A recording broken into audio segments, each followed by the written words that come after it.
ternyata sholat qobliyah, ba'diyah, sholat duha, qiyamul lail, tarwih, witir, itu nanti menambal semua kekurangan sholat 5 waktu.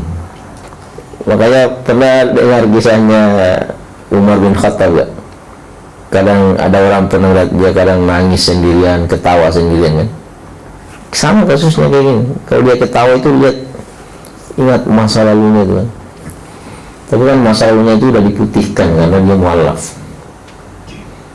Umar itu mualaf, masih Islam kan. Insya Allah semua sahabat hijrah ini, kalau totalitas hijrah itu dosa masa lalunya itu bisa diputihkan oleh Allah Subhanahu Wa Taala. Tinggal perbanyak amal soleh.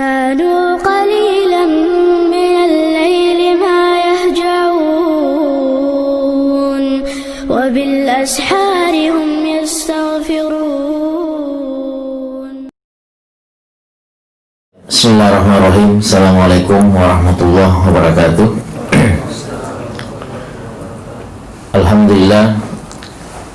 Alhamdulillahi wa kafa, wassalatu wassalamu ala nabiyyi mustafa wa ala alihi wa ashabihi wa mawalah. Ashhadu an la ilaha illallah wahdahu la syarikalah wa ashhadu anna Muhammadan abduhu wa rasuluh. Allahumma salli ala sayyidina Muhammadin wa ala ali sayyidina Muhammad. Amma ba'd. Subhanaka la ilma lana illa ma 'allamtana innaka antal alimul hakim. Subhanaka la fahma lana illa ma fahamtana innaka antal jawwalul karim. Hasbunallahu wa ni'mal wakil, ni'mal maula wa ni'man nasir. Wala haula wala quwwata illa billahil aliyyil azim. Alhamdulillah, ikhwah sekalian yang kami muliakan, kita bersyukur kepada Allah Subhanahu wa Ta'ala. Pada kesempatan kali ini kita bersama-sama bisa hadir berkumpul di majelis ini. Seharian kita diguyur hujan ya. Alhamdulillah ala kulli hal, kita bersyukur itu merupakan rahmah dan salah satu waktu yang mustajab untuk berdoa adalah ketika turun hujan ya. Tidak ada hal kondisi yang apapun mungkin yang tidak berkenan dengan kita lantas kita mencelanya, itu tidak boleh ya. La tasubud dahr, kata Rasulullah, tidak boleh mencela cuaca ya. Udara kalau panas sekali, kalau dingin kenapa terlalu dingin ya. Ketika dingin cari panas, ketika panas cari, ketika hujan cari tidak hujan, ketika tidak hujan cari hujan. Maunya apa gitu. Nikmati aja kalau ada yang diberikan oleh Allah. Intinya jangan mengeluarkan kata-kata yang tidak layak ya, karena itu dilarang oleh Rasulullah Sallallahu Alaihi Wasallam. Bisa jadi mengganggu aktivitas kita, tapi di sisi yang lain ada yang diuntungkan oleh hujan ini. Mungkin penjual es kurang nyaman, tapi penjual bandrek cocok dengan kondisi seperti ini. Jadi ya seperti itulah kehidupan ini ya. Alhamdulillah ala kulli hal, kita semua masih digerakkan oleh Allah Subhanahu wa Ta'ala untuk hadir di majelis ini. Saya pikir majelis ilmu seperti ini ada hal yang mahal sekali. Tidak semua diberikan peluang untuk hadir di majelis ini. Kata Rasulullah SAW, innallaha yu'ti ad-din ila ma yuhib. Yang namanya kenikmatan beragama ya, termasuk pengajian seperti ini, yu'ti ila ma yuhib, hanya orang-orang yang dicintai yang diberikan oleh Allah Subhanahu wa Ta'ala. Maka kita berhusnuzon kepada Allah, insyaallah kita ini termasuk orang yang dicintai oleh Allah Subhanahu wa Ta'ala. Ikhwas sekalian yang sama-sama berbahagia, pembahasan kita pada malam hari ini adalah bab at-tatawwu ya, karena kita selang-selingi, khusus saya setelah fikih ada Riyadhus Shalihin ya. Kemarin mau masuk tatawwu tapi kita Riyadhus Shalihin dulu. Nah, at-tatawwu ini artinya amalan-amalan sunnah Jadi kita sudah menuntaskan yang namanya sholat wajib ya, 5 waktu kita udah selesai di situ. Cuma kan kadang muncul pertanyaan. Dulu pernah kita bahas kapan sholat 5 waktu itu dimulai. Kapan sholat 5 waktu start wajib kita laksanakan, kapan? Baru nanti muncul pertanyaan selanjutnya, kapan Anda mulai? Sejak kapan Anda mulai? Kapan sholat 5 waktu itu wajib dilaksanakan? Kapan misalnya? Kapan? Ini pertanyaan paling mendasar nih. Bila dimulai dan setelah kita mulai itu sampai mati harus dikerjakan tuh, apapun kondisinya, kecuali nyawa enggak. Yang namanya sholat 5 waktu kapan dimulai, dan bila sudah dimulai wajib dilaksanakan sampai mati, harus ditunaikan apapun kondisinya, kecuali udah mati dan tidak sadar. Kapan dimulai sholat 5 waktu itu? Ketika kita balik. Balik, apa artinya balik? Balagha, ya bulugu, balik. Balik itu artinya sampai. Apa artinya sampai? Biasa kalau bahasa kita umurnya udah sampai, udah balik. Apa artinya balik itu? Sampai apanya yang sampai? Masa kanak-kanaknya udah selesai. Kalau antum meninggal sebelum balik, masuk surga. Sholat atau tidak sholat? Muslim atau non muslim? Paham ya? Tapi udah lewat kan? Berarti nggak ada lagi kesempatan itu. Jadi kalau kita belum balik, lantas kita meninggal, insya Allah masuk surga semua. Masalahnya kita udah balik. Kapan balik itu? Ini sering saya tanyakan nih, kapan laki-laki balik? Ini mumpung nggak ada akhwat nih. Kapan laki-laki balik nih? Dan sampai dan nggak tahu saya udah balik apa belum nih? Wah, itu masalah besar tuh. Mimpi basah kalau laki-laki. Udah pernah mimpi basah belum? Udah sering? Alhamdulillah, berarti antum normal lah itu. Sejauh itulah, tapi nggak boleh juga dijadikan ukuran tuh. Ada orang ini udah berkumis belum mimpi basah juga. Makanya dalam mazhab itu ada beberapa alternatif. Jadi yang namanya balik itu, ini banyak yang keliru memahaminya. Dikira itu balik itu ketika sudah dikhitan, disunat. Bukan, itu bukan. Balik itu bisa 7 hari setelah kita lahir ya. 7 hari boleh disunat. Ada yang seminggu, ada yang 10 hari, ada yang 20, bahkan ada yang 5 tahun. Cuma tradisi kita di Indonesia ini disangkanya itu setelah disunat udah balik, karena biasa udah besar-besar baru disunat ya, 7 tahun, 8 tahun. Padahal itu bukan ukuran balik tuh. Kapan ukuran balik? Tadi satu adalah ketika sudah mimpi basah. Masih ingat nggak pertama kali mimpi basah dulu umur berapa tahun?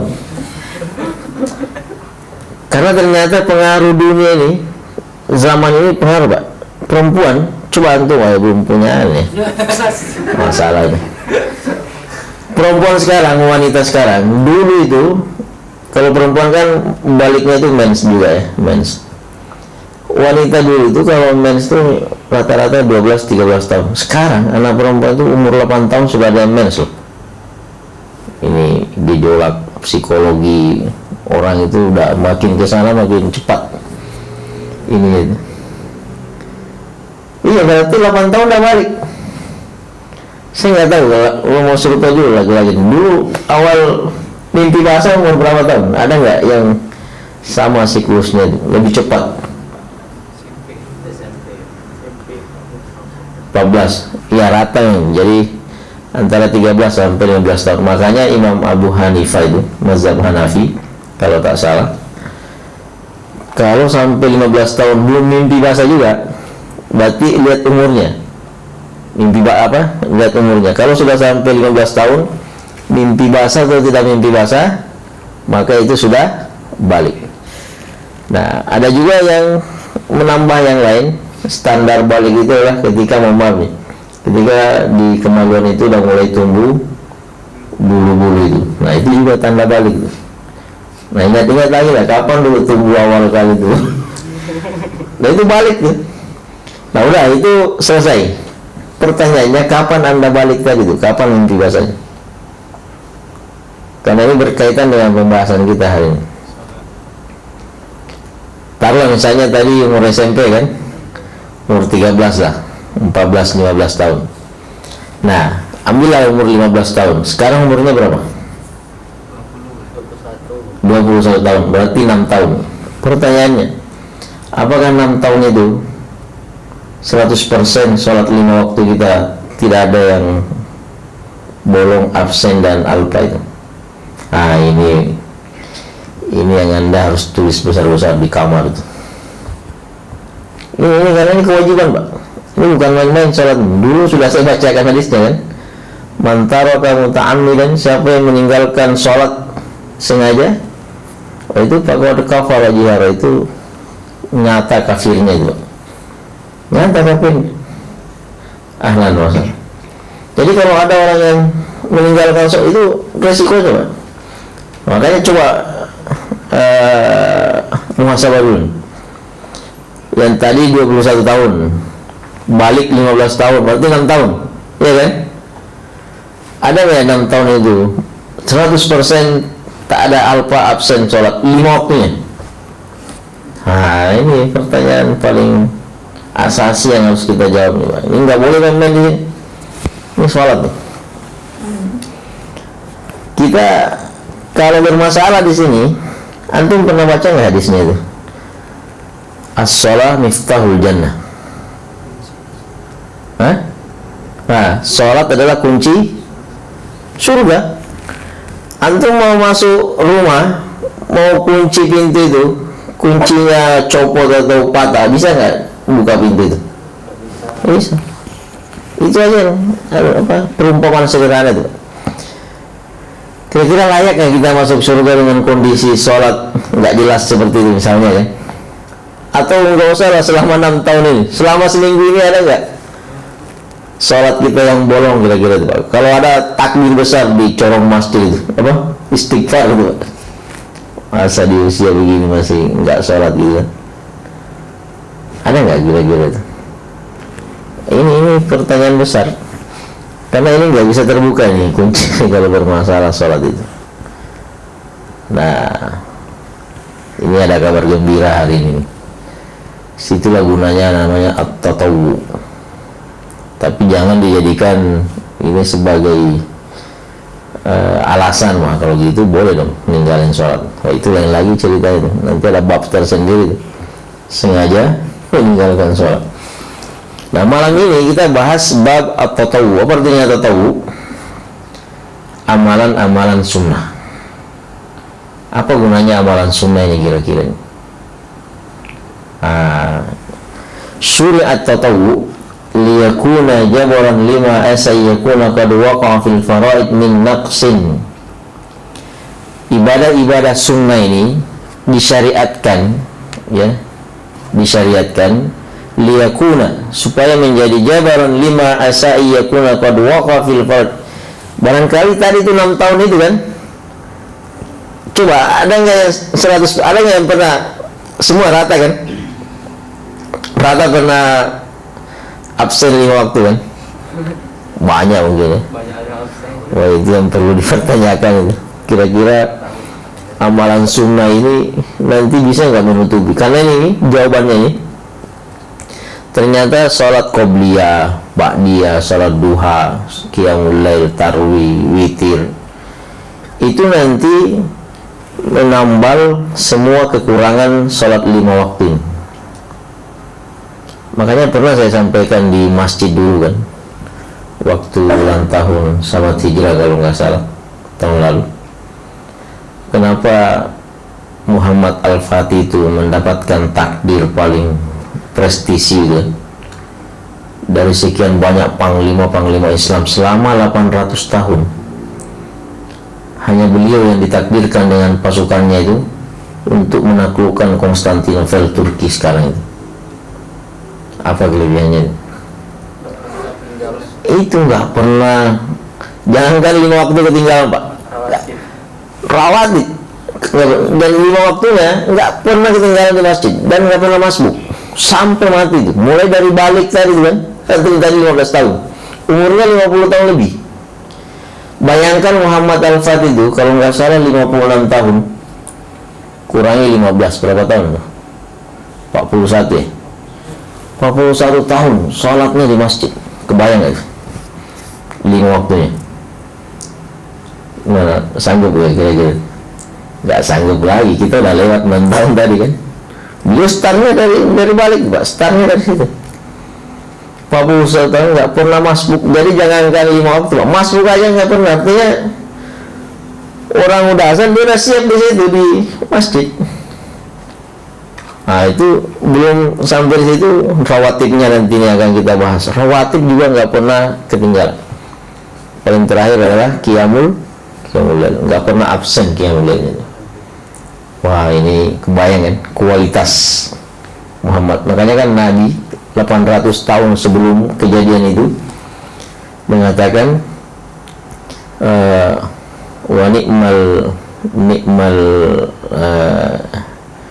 qaid zalikal qaid, pemimpin terbaik adalah pemimpin yang mampu menaklukkan Muhammad Al-Fatih.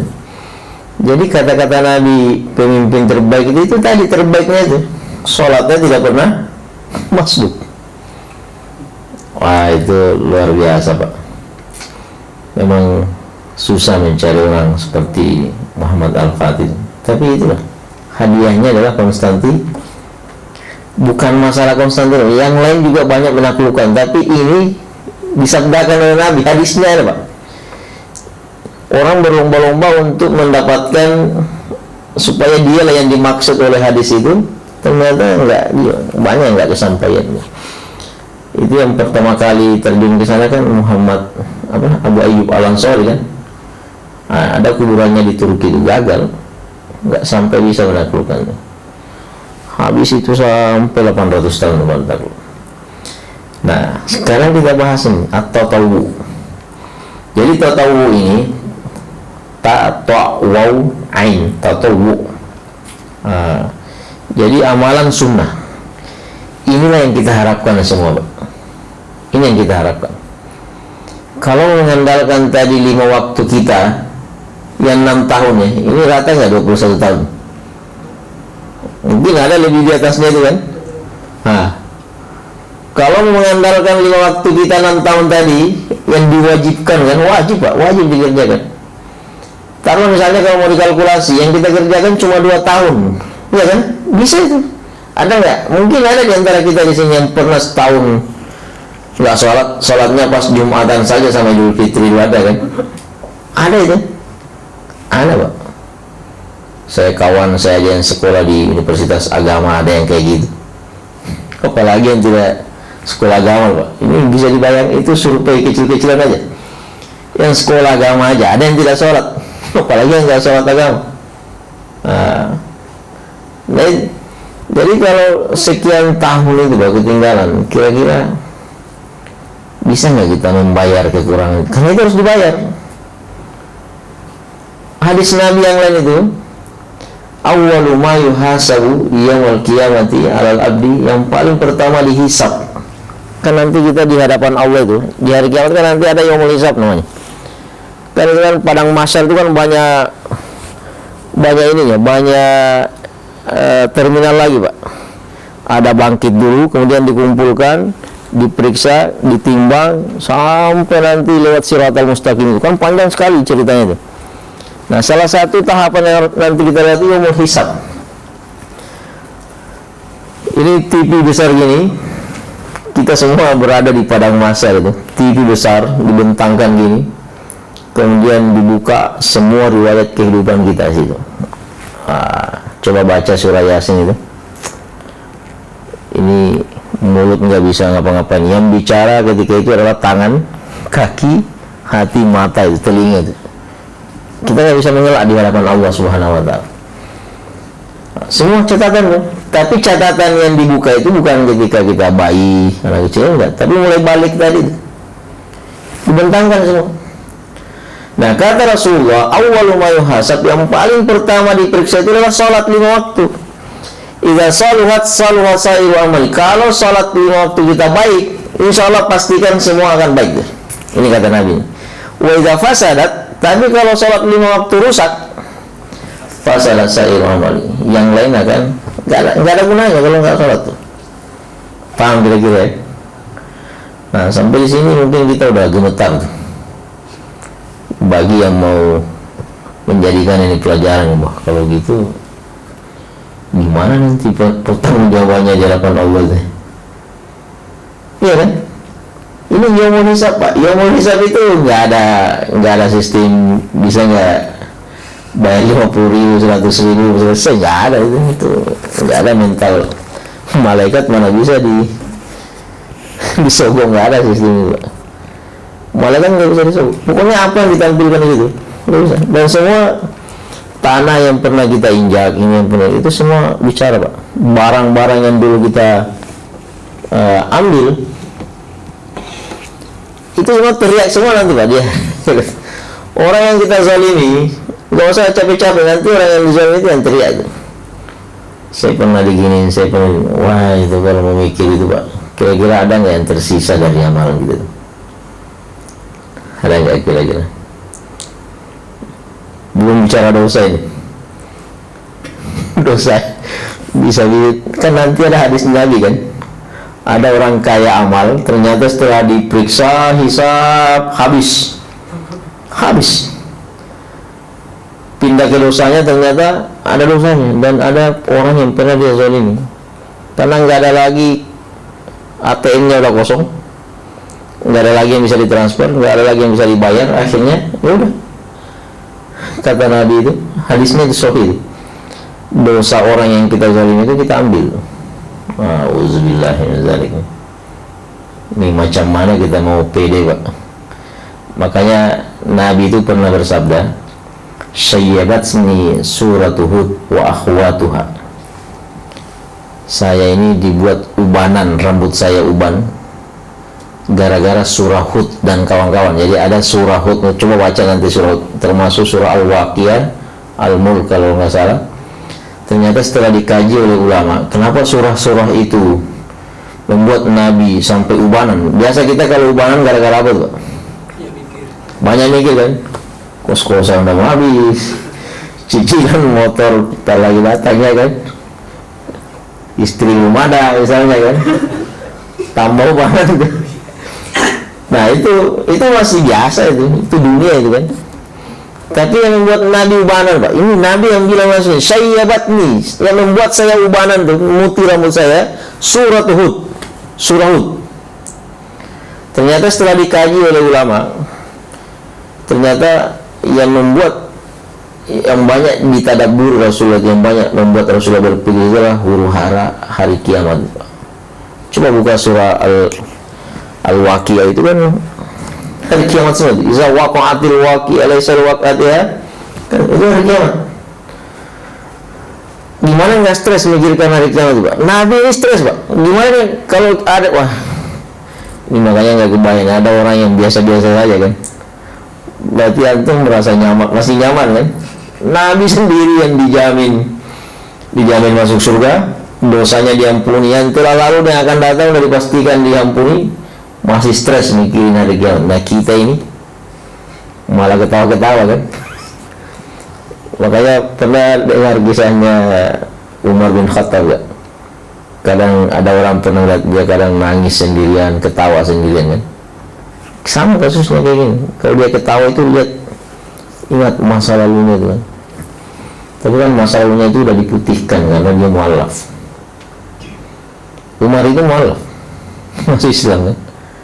Insya Allah semua sahabat hijrah ini, kalau totalitas hijrah itu dosa masa lalunya itu bisa diputihkan oleh Allah Subhanahu Wa Taala. Tinggal perbanyak amal soleh. Nah ini yang kita bahas. Jadi tatawu itu amalan soleh adalah menambal segala kekurangan yang wajib. Jadi sholat 5 waktu kita kan banyak bolong kan. Tapi sekali lagi yang saya sampaikan, jangan sampai dijadikan alasan dalil. Wah kalau gitu boleh dong sekali-kali kita nggak sholat. Jangan sekali-kali itu kalau pas itu dicabut nyawanya, atau gara-gara itu Allah menstempel mati hati kita, bahaya. Hati-hati, nggak boleh menganggap remeh dosa itu. Itu celah setan banyak masuk di situ. Nah, ini ada hadis ini, mudah-mudahan menjadi pelajaran buat kita semua. Inna awwala ma yuhasabu an-nas bihi yaumal qiyamah min amali as-shalah. Ini hadisnya sahih ya, diriwayatkan oleh Abu Daud. Yang paling pertama dihisab nanti pada manusia di hari kiamat nih, di hari kiamat. Bayangkan Anda berada di padang mahsyar di hadapan Allah Subhanahu wa taala, hanya kita dengan Allah. Semua sibuk. Ya kan? Ada ayatnya itu sering kita baca itu, nafsi-nafsi kan. Nafsi-nafsi itu enggak ada urusan. Yauma yafirru mar'u min akhi wa ummi wa abi. Hari itu semua abinya lari sendiri, umminya lari sendiri, anaknya, pokoknya masing-masing menyelamatkan diri. Ketika enggak ada kamu lakum amalukum walana amaluna, amalmu, amal saya, enggak ada urusan. Pokoknya hari ini masing-masing bertanggungjawabkan diri kepada Allah. Nah, yang paling pertama diperiksa nanti di padang mahsyar itu adalah salat. Yaqulu rabbuna lil malaikatihi. Ini Nabi menggambarkan situasi kiamat. Ini kan namanya nubuah, belum terjadi tapi Nabi udah tahu situasinya. Ketika itu Allah mengatakan kepada para malaikat, bukan berarti Allah tidak mengetahui ya, ini hanya teknis komunikasinya aja. Jadi Allah berkata kepada para malaikat, wa huwa a'lam, dan sebenarnya Allah Maha mengetahui. Unzuru, wahai malaikatku, unzuru, coba tengok. Ini Masya Allah, unzuru, coba tengok, fi sholati abdi, sholatnya hambaku ini. Coba tengok Rusdin, gimana sholat 5 waktunya. Ini yang dimaksud sholat 5 waktu ya. Atammaha am naqasaha, apakah sholat 5 waktunya sempurna atau ada yang kurang? Makanya dari sekarang mulai berhitung, Pak. Mulai berhitung. Saya sejak balik sampai sekarang udah berapa sholat yang saya tinggalkan. Itu harus dihitung, Pak, supaya kita ada upaya untuk menggantinya, untuk menambalnya. Kalau nggak ada upaya untuk itu, nggak ngerti kita nggak ada persiapan untuk yang mau hisab, termasuk para wanita kan. Ini Nabi Allah yang atamah Allah. Coba tengok hamba aku nih Rusdi ini, sholat 5 waktunya sempurna atau kosong, atau ada yang kurang. Sempurna maksudnya tadi itu seperti Muhammad Al-Fatih, mulai dari balik sampai meninggal nggak pernah meninggalkan sholat. Bahkan di nggak usah lah hitung masjid dulu, nggak usah hitung masjid, pokoknya sholat aja gitu. Sempurna nggak kira-kira?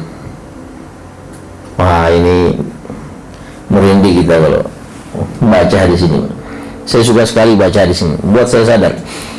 Fa in kanat tamma, kata Allah, kalau sholat 5 waktunya sempurna, kutibat lahu tamma, maka ditulis sempurna. Oke, mantap.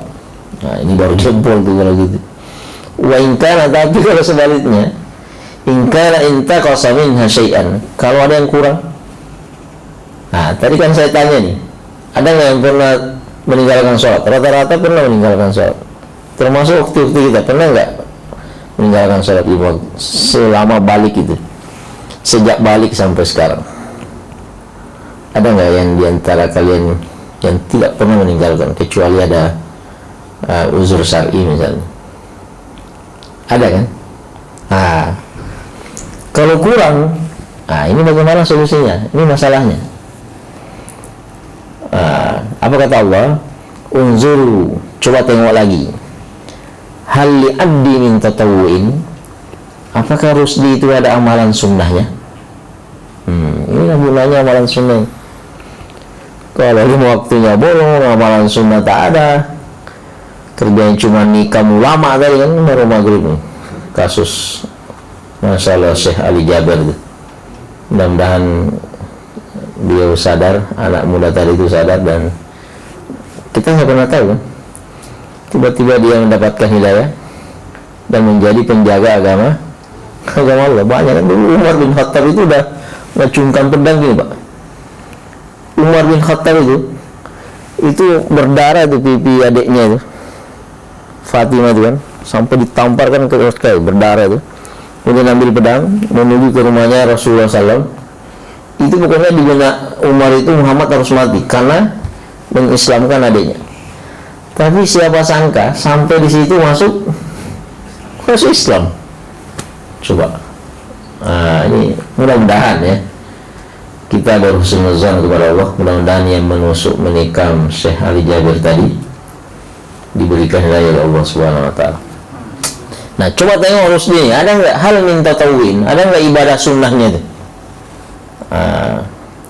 Fa in kana lahu tatawu, kalau dia ada amalan sunnah, atimmu li abdi faridatan min tatawwihi. Maka silahkan ambil amalan-amalan sunnahnya itu, kemudian isi yang kosong dari lima waktunya. Jadi menambal. Jadi amalan-amalan sunnah. Jadi jangan sepelekan masuk masjid, sholat tahiyatul masjid 2 rakaat. Jangan sepelekan, itu nanti menambah, Pak. Qobliyah 2 rakaat kan? Itu menambah semua. Habis sholat dia 2 rakaat lagi, masya Allah. Itu jangan disepelekan, itu nanti yang akan menambal. Ini sesuai dengan redaksi hadis yang kita baca ini. Tsumma tukhadul amal ala dzalik, barulah amalan-amalan sunnah itu diambil untuk menambah yang kosong tadi. Cuma kan pertanyaannya, ada nggak amalan sunnah yang bisa menambal itu? Ini yang menjadi pertanyaan. Ada nggak? Ada nggak amalan sunnah yang bisa menambal itu? Artinya bekal kita cukup nggak? Makanya ada seorang ulama pernah mengatakan, as-safaru tawil wal himlu thaqil. Perjalanan kita ini sangat jauh sekali, tapi beban sangat berat sekali. Kita mau menghadap kepada Allah, itu kan untuk sampai kepada Allah itu kan butuh tenaga, butuh waktu, butuh napas panjang itu. Sementara beban kita banyak. Artinya kita semua bercita-cita mau masuk surga, tapi makanya kan Abu Nawas tuh wajar juga tuh kalau Abu Nawas ada syair terkenal gitu kan, dan jadi lagu itu, ilahi lastulil firdausi ahla wala aqwa ala naril jahimi. Saya, ya Allah, saya sebenarnya nggak layak masuk surga, tapi nggak sanggup juga dengan neraka. Jadi maunya apa itu? Itu Abu Nawas tuh bingung dia. Setelah dia nimbang-nimbang amalnya, saya kayaknya nggak layak masuk surga, tapi nggak sanggup juga masuk neraka kan. Ya kalau gitu cepat bertaubat, kerjakan amal soleh. Badiru kan kemarin udah kita pelajari di Riyadhus Shalihin itu kan. Badirul amal qabla al-fawat.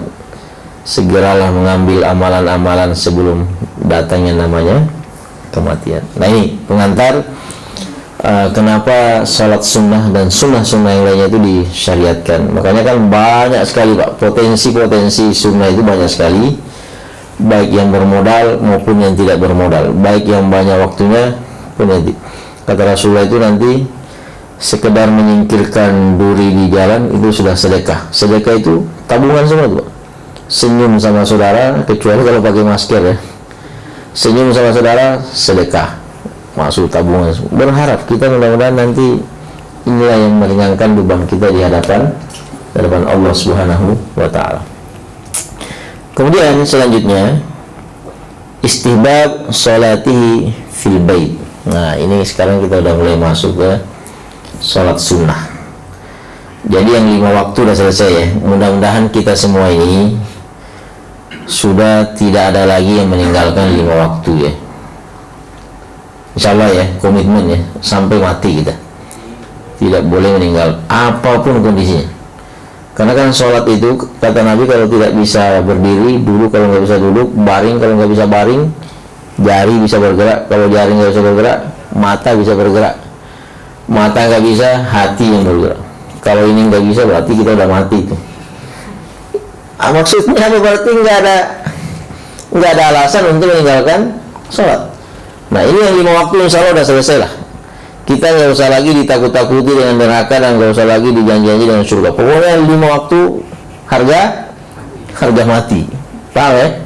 Nah sekarang kita tinggal memikirkan amalan tambahannya ini untuk menambal kekurangan tadi, atau minimal taruhlah kita nggak pernah meninggalkan 5 waktu tapi dosa kita, nah itu kan nanti saling menghapus.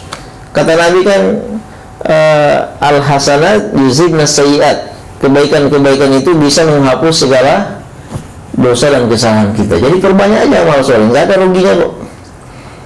Yang tadi 5 waktu, kalaupun tidak ada bolong, pertanyaan selanjutnya kan diterima nggak oleh Allah tuh, ya kan? Kan itu belum bicara kualitas nih.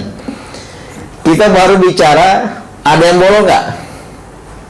Nah, pertanyaan selanjutnya diterima nggak oleh Allah. Itu gunanya fikih, harus belajar fikih. Nah sekarang masalah yang kedua, sholat sunnah ini disunahkan di rumah. Nah, kalau 5 waktu diwajibkan di masjid, tapi semua sholat sunnah apapun judulnya itu disunahkan di rumah, kecuali ya ada beberapa seperti sholat Idul Fitri, sholat Idul Adha, sholat gerhana itu dianjurkan berjamaah. Selainnya itu lebih afdal di rumah, ya lebih afdal di rumah. Makanya itu kan sama di sebelah dulu itu, awal-awal belum belajar fikih itu qomatnya kan cepat sekali kan, masih nggak di masjid-masjid komplek kita itu. Kadang jarak antara qomat dengan azan paling 3, 4, 5 menit, iya kan? Ini seperti tidak memberikan kita peluang untuk sholat sunnah, khususnya yang qobliyah ya. Kalau ba'diyah kan bisa kita tinggal tuh, langsung pulang ke rumah. Tapi kalau yang qobliyah, kira-kira kalau jarak antara azan dan qomat cuma 5 menit durasinya, sementara rumah kita lumayan jauh, itu mau tidak mau harus langsung ke.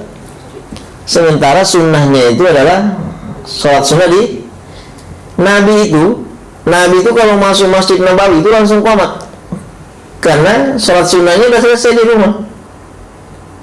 Nah, maunya kita gitu, kita udah selesai di rumah, ba'diyah qobliyah subuh misalnya kan, datang ke masjid, kalau masih ada waktu tinggal tahiyatul masjid, kalau waktunya nggak cukup tinggal nunggu qomat. Nah disinilah makanya pernah sering saya bilang, BKM masjid itu, pengurus masjid harus paham agama juga, paham fikih, karena ini menyangkut masalah sepele seperti ini. Sepele nggak tadi itu masalah pengaturan waktu itu, tapi kalau nggak bisa mengaitkan antara sunnah ini, ternyata sholat sunnah itu disunnahkan di rumah lebih afdol, lebih banyak pahalanya di rumah daripada di masjid. Nah bagaimana cara mensiasatinya itu adalah salah satunya jarak durasi antara azan dengan qomat kalau bisa 10 sampai 15 menit. Coba tahu, alhamdulillah di masjid sebelah kan, masjid kita itu sholat subuh itu kalau nggak salah 17 menit. Alhamdulillah, jadi leluasa kita bisa nyantai tuh. Saya biasa kalau mengukur itu, sempat qobliyah di masjid, kemudian naik di mobil, masih sempat tilawah, saya mengukur tuh, saya baca sampai 3 lembar tuh. Kalau bacaan saya 3 lembar berarti datang ke sini udah qomat. Bisa diukur. Jadi misalnya nih azan Zamzami kan, azan subuh, kedengaran di rumah tuh. Selesai azan, saya sholat qobliyah di rumah tuh. Habis itu keluar dari mobil baca Al-Quran, bisa sampai 3 lembar. Kalau saya baca 4 lembar, biasanya udah keluar qomatis salah di sini. Nah, jadi pasnya itu bagusnya 3 lembar. Sampai di sini tinggal sholat. Nah ini sunnahnya seperti itu. Jadi sholat sunnah di rumah. Hadisnya mana? Kata Rasulullah SAW, "Idza shalla ahadukum as-salata fi masjidihi, falyaj'al li baitihi nasiban min salatihi." Jika kalian sholat di masjid, ini maksudnya sholat 5 waktu, falyaj'al li baitihi nasiban min salatihi, maka hendaklah menyisakan ada sholatnya di rumah juga. Tapi jangan dipahami kalau gitu sholat subuhnya di rumah aja kan, bukan. Ini pahami baik-baik. Jadi yang di masjid sholat 5 waktu, yang di rumah sholat sunnah. Fa inna Allah azza wa jalla, karena Allah subhanahu wa ta'ala ja'ilun fi baitihi min salati khairan. Nah ini kata Nabi, Allah menjadikan orang yang sholat sunnah di rumah tadi itu beberapa khairan, kebaikan. Ada pahalanya, Pak. Ini namanya dalam sunnah ada sunnah. Sholat qobliyah itu ba'diyah, sunnah kan hukumnya. Nah, supaya sunnah ini dapat sunnah lagi, kerjakan di rumah. Kerjakan di rumah. Sholat tarawih, sering saya sampaikan ya, sholat tarawih. Sholat tarawih itu afdalnya di rumah, Pak. Nabi itu sholat tarawih di rumah dan sholat sendiri-sendiri. Nabi seumur hidupnya sholat tarawih di masjid cuma 2 kali. Habis itu di rumah terus sampai mati. Jadi Rasulullah itu sholat tarawih di rumah terus sampai wafat. Hanya 2 kali di masjid. Karena berdasarkan ini ya pembahasan yang kedua. Sholat sunnah itu disunahkan di rumah, disunahkan bukan wajib juga ya. Nanti ada beberapa alasannya. Ini diantara alasannya ini kata Rasulullah, salatul rajuli fi baitihi tatawu'an nurun. Salatnya seseorang di rumahnya, salat sunnah ini catatannya ya, sunnah bukan wajib. Nurun adalah cahaya. Jadi rumah ini kalau mau mendapatkan cahaya di sini bukan lampunya tambah terang, enggak. Ada keberkahan di situ, Pak. Kita semakin rajin beribadah ya, kehidupan normal, enggak ada penyakit, apalagi yang namanya kesurupan itu kan. Biasa ada rumah sedikit-sedikit hawanya kayak gimana gitu kan. Iyalah, antum masuk ke rumah enggak pernah baca Al-Baqarah. Antum kalau pindah kos-kosan, pindah kontrakan, pindah rumah, itu kan disunahkan untuk baca Al-Baqarah dulu baru masuk. Kita asal yang penting cocok, ada AC-nya, dekat dengan ini pasar, udah hajar aja. Bacakan dulu Al-Baqarah. Kalau nggak dibacakan itu hawanya akan lain tuh. Ada memang aura negatif itu ada. Aura negatif itu ya jin itu, karena kita nggak pernah membacakan surah Al-Baqarah. Sunnahnya surah Al-Baqarah. Faman syaa nawwara baitahu. Jadi siapa yang ingin memberikan cahaya rumahnya, maka hendaklah perbanyak salat sunnah di rumah. Cuma masalahnya salat enggak. Jangankan yang sunnah misalnya, jangan yang wajib aja, karena ini mudah-mudahan itu enggak lagi. Kemudian kata Rasulullah SAW jadi yang lain, ij'alu min salatikum fi buyutikum. Jadikanlah salat kalian di rumah, maksudnya salat sunnah ya. Wala tattakhidhuha qubura. Ini salah satu alasannya nih. Jangan menjadikan rumahnya itu seperti kuburan. Bagaimana rumah yang seperti kuburan? Adalah rumah yang tidak pernah ditempati untuk sholat.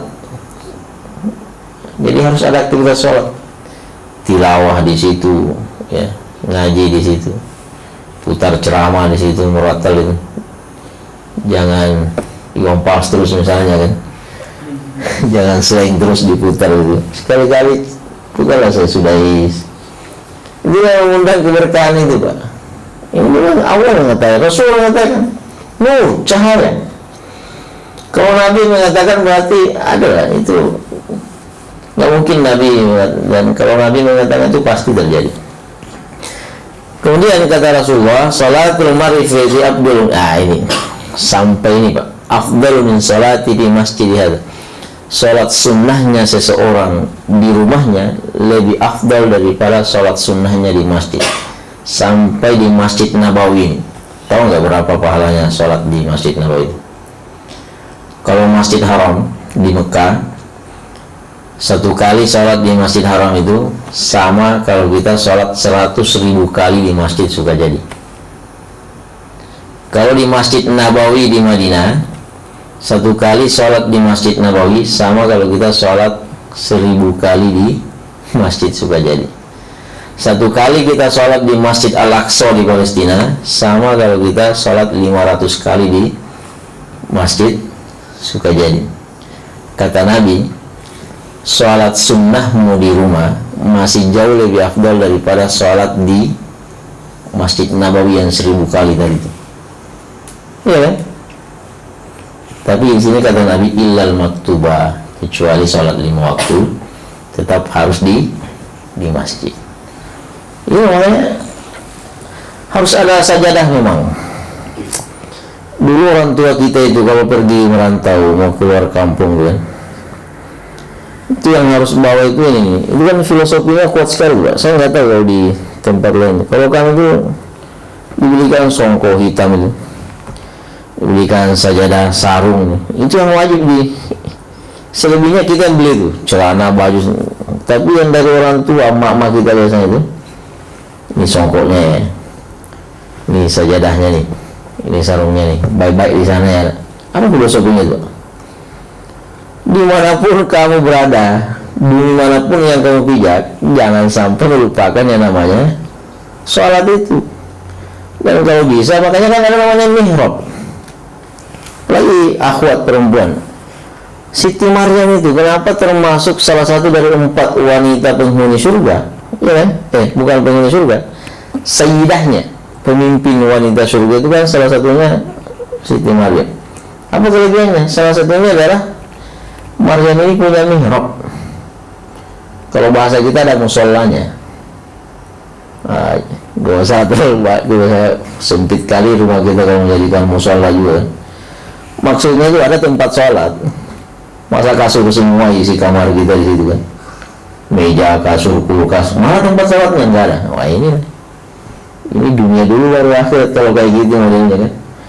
Jadi kalau cari ruangan, posisi sholat dulu dipastikan. Sama Nabi hijrah dari Mekah ke Madinah, dia tak melirik yang lain, nggak ada yang dilirik. Pasar, warung, hotel, tak ada yang dilirik. Yang paling pertama dilirik mana posisi masjid. Itu kita juga gitu kalau cari rumah, pilih rumah, kamar, posisi saja dulu. Kira-kira pas nggak saja saya kalau di ini. Habis itu baru atur yang lain. Itu filosofinya supaya kita selalu terkoneksi dengan Allah. Jangan cuma ini aja yang terkoneksi terus ini. Saya cukup nggak? Sementara jaringan dia dengan Allah nggak pernah aktif. Wah ini yang main.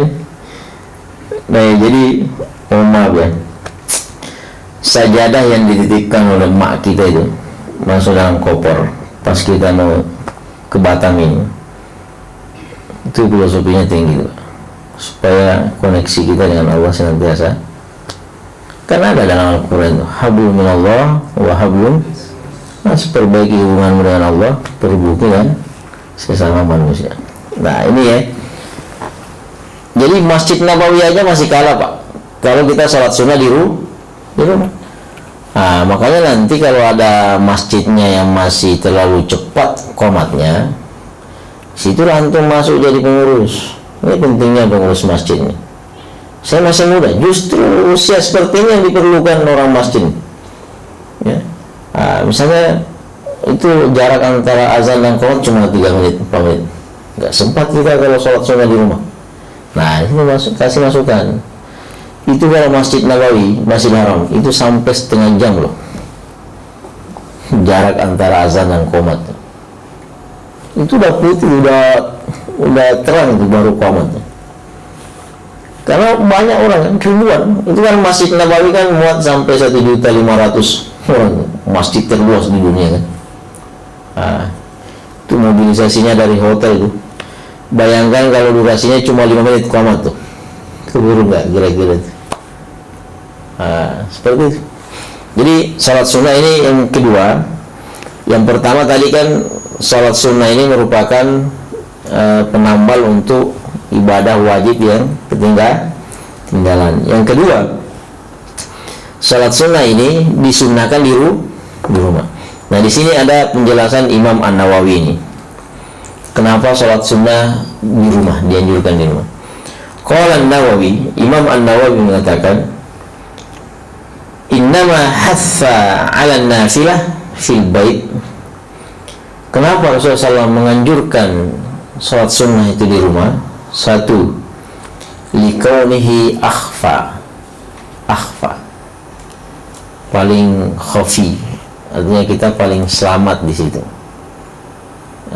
Nggak ada riaknya ya, kita lebih khusyuk di situ. Wa ab'adu anir riya, lebih jauh dari riya. Kalau di rumah kan, kalau di masjid kita kan biasa gaya-gayaan kan. Kalau di rumah mau gaya-gayaan siapa yang mau lihat? Itu melatih keikhlasan juga. Wa aswanu min muhbitatil amal, lebih selamat dari hal-hal yang membatalkan amalan seperti riya tadi itu. Kalau udah riya kan udah akhirnya apalagi pakai baju ada seragam baru misalnya kan, sahabat hijrah atau biker subuh, kita sholat sunnah gagah dia. Nah, sholat subuh kan sholat sunnah biker subuh bro kan. Udah habis amalnya itu, nggak bisa, jangan dibangga-banggakan. Wal yatabarrak, ini yang paling penting nih, wal yatabarrak al bait bizalik, supaya rumah kita ini ada keberkahannya, ada keberkahan. Jadi memang amalan-amalan soleh itu penting. Biasakan ada orang kita kan, coba panggil anak-anak yatim itu datang ke rumah supaya ada berkahnya. Itu betul Pak, amal soleh itu kan termasuk amal soleh. Manggil anak ya, kita kasih makan itu kan mengundang keberkahan. Keberkahan itu apa sih? Jangan dianggap keberkahan itu selalu nambah uang di rekening, enggak. Kita dijauhkan dari corona, enggak sakit, itu kan juga keberkahan tuh. Ya kan, alhamdulillah. Di saat yang lain tumbang dan ngomap pada dibawa ke galang, kita masih bertahan. Mudah-mudahan insyaallah Allah senantiasa memberikan kita keselamatan. Bisa jadi karena faktor tadi itu, keberkahan. Wa tanzilu bi rahmah wal malaikah, turun malaikat rahmat dan malaikat, ada rahmatnya Allah di situ. Perbanyak ibadah di rumah. Wa yanfir minhu syaitan, dan ini terakhir ini kata Imam An-Nawawi, syaitan akan lari dari rumah. Itu tadi, jadi jangan tidur dengan syaitan, dengan jin. Ada juga kan, saya nggak pernah kesurupan kok, tapi nggak pernah sholat. Iya, itu karena syaitan nggak goda kamu lagi, nggak diganggu pun nggak terganggu kan. Jadi jangan dianggap gangguan jin itu hanya pas kita kesurupan gini, enggak. Anda berat bangun itu udah gangguan jin itu. Kan gangguan jin kan macam-macam kan. Ada yang dalam bentuk kesurupan, ada yang dalam bentuk penyakit, ada yang dalam bentuk malas beribadah itu, ada yang dalam bentuk mudah untuk mengerjakan maksiat. Nah ini Masya Allah, ini penjelasan Imam An-Nawawi ini mencoba mensyarah apa sih alasan sehingga Rasulullah menganjurkan kita sholat sunnah di rumah ya. Nah ini pengantar dulu, insyaallah kita akan sambung pada pertemuan selanjutnya. Kita akan bahas satu persatu, ini masih panjang sekali ini, tapi nggak ada masalah ya. Kita ini kalau belajar bukan cepat tuntas enggak, yang penting satu hadis aja itu udah. Tadi antum berapa yang antum paham ini? Satu yang antum pahami dan itu antum amalkan, itu udah surga itu Pak. Dulu orang-orang Arab Badui itu datang ke Rasul, ya Rasul dulu ini ala amal yudkhilul, dan ya Allah tunjukkan saya amalan yang bisa masukkan saya masuk surga. Nabi itu enggak baca dari bab 1 sampai bab terakhir, enggak. Apa kata Nabi? La tagbab. Satu yang kau penting jangan marah. Itu yang diamalkan. Pulang kampung itu masuk surga orang itu. Nah, maksud saya sedikit demi sedikit, yang penting berkahnya itu Pak. Berkah ilmu itu apa? Diamalkan. Insyaallah bertahap. Mudah-mudahan yang kita dapatkan pada malam hari ini betul-betul kita amalkan ya. Terutama tadi sholat 5 waktu itu, ini dijaga betul Pak ya. Lebih baik mati daripada tidak sholat 5 waktu. Itu kuncinya itu. Sholat 5 waktunya harga mati. Lebih baik nggak kerja daripada tidak sholat 5 waktu. Masih ada nggak pilihan? Insya Allah di Batam nggak ada pilihan kayak gitu kan. Nggak boleh sholat 5 waktu kalau sampai pilihan mau kerja atau mau sholat. Kalau sudah ada kayak gitu, lebih baik cari yang lain. Insya Allah al-ardu wasi'ah, dunia ini luas sekali ya. Insya Allah ada penghidupan yang lebih layak dan lebih berkah itu daripada sholat ketinggalan. Ada bahkan yang sampai 2-3 kali nggak sholat Jumat. Oh itu kan bahaya tuh. Ada hadis Nabi itu, siapa yang tidak sholat Jumat salatan tataliyat, 3 kali berturut-turut, faqad kafara, itu juga kafir nyata itu. Nah ini jangan karena pekerjaan akhirnya semua kita tinggalkan ya, kecuali misalnya seperti security, itu uzur syar'i itu nggak ada masalah. Tapi kalau pekerjaan bisa dinego, boleh nggak Pak saya sholat dulu 5 menit aja Pak? Bisa sekali itu insyaallah itu. Mungkin kita aja yang tidak sampaikan ke bosnya itu ya. Barangkali ada pertanyaan sebelum kita tutup, kami persilahkan. كانوا قليلا من الليل ما يهجعون وبالأسحار هم